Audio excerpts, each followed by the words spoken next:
we are continuing again from where we left off. How I came back from the hospital, back to my friend's house. The next day, drove myself back home because he demanded that I come home. And he's not going to come and pick me up because I should come home the same way I left. So, when I came home, he was very, very furious.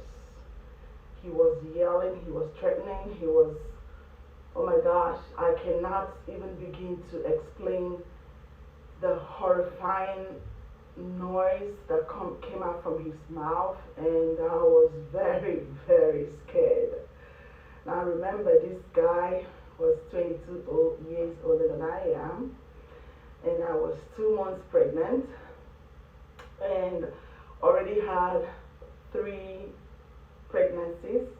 At that particular moment, I had my 3 girls and already starting to see a whole lot of different persons from who I met back home. So I was very scared. And on top of that, it felt like I didn't really have much options because I can't call anybody. I can't call 911 for police to do whatever because of the threat he gave me never to do that or lose my or end the marriage.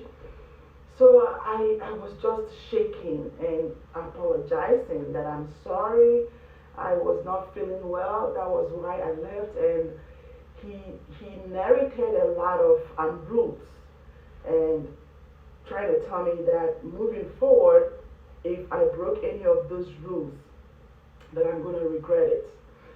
So I tried to keep to the rules while I was dealing with the torture of the pain and the situations I was dealing with. And one thing he told me specifically, he said that he doesn't understand why there will be fire in the house and I will decide to focus my attention on myself, that my concern should be to figure out what the problem is first.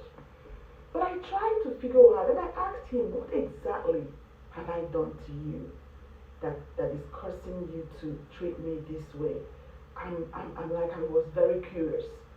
But the only thing over time that I could remember was him sharing stories of his experiences while he was dating, how he got involved with a girl that he thought he was going to marry, spent money training her, paid her way into college until she graduated. And long story short, the girl ended up cheating on him and ended up marrying the person she cheated on him with.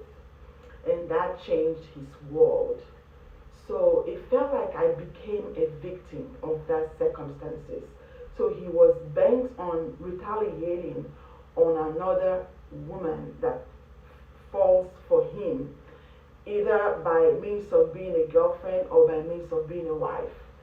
So that made me to be the victim. But then I was confused on how I could be the one to face the consequences of what another woman did to him. But I just want to take a moment and thank the Lord.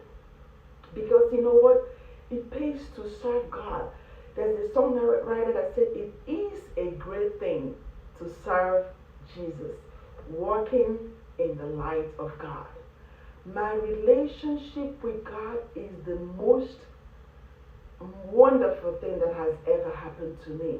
Because as I began to see this man and who he was, it drew me closer to who God is as the foundation of my peace and the pillar of my soul. Because I could not find solution or any consolation from anywhere else.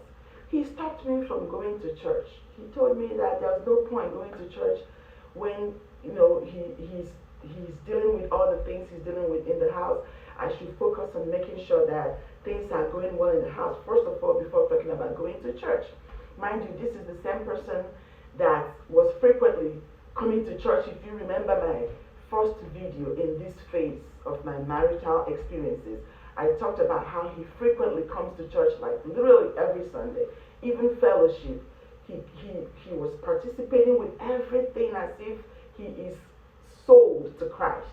But now, the real person never allowed me to go to church anymore. So that continued until, by the grace of God, I went through this 9 months pregnancy. And the day I was supposed to give birth to him, I knew one thing. Of course, we all know. Here in the United States, if you're giving birth to your child, your husband's supposed to be there with you in the delivery room. But he made sure to have to go to work on that day. So when he dropped me off at the hospital, and off he left. But before he left, the nurses tried to hold him back, and they were asking him, "Where are you going?" He said he has to work. They said, "No, you have to stay in that room. You have to stay there and watch your wife give birth to your child. Aren't you the father of the child?" He said, "Yes." So they actually made him stay against his wish. However he stayed, I don't know, but eventually the labor was not consistently coming up at that time, so he left. And it felt like the moment he left, that was when the contraction started to be very consistently. Thank God for a friend that God sent me. My friend, Christina, whom I met at church as well. She was there in that delivery room. And while I was going through the pain of labor, she came very close to my stomach, and she spoke to my son. She said, "Please help your mother. She's been through so much.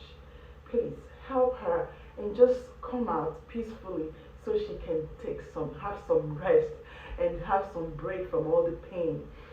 And do you know that the next couple minutes, my son just came out like that. And I was like, wow, this God is amazing. So I gave birth to my first son on the 23rd of December of 2003. And that moment, I felt like, okay, now I have a son. Maybe the situation will now end. Because back home, the tradition of our people is that if you're married and you keep having girls, you're not well recognized at your husband's home. And that could be stirring up some problems without you knowing it. So that was part of the things I was thinking was causing the problem in my marriage. So it gave me, the birth of my son gave me so much hope.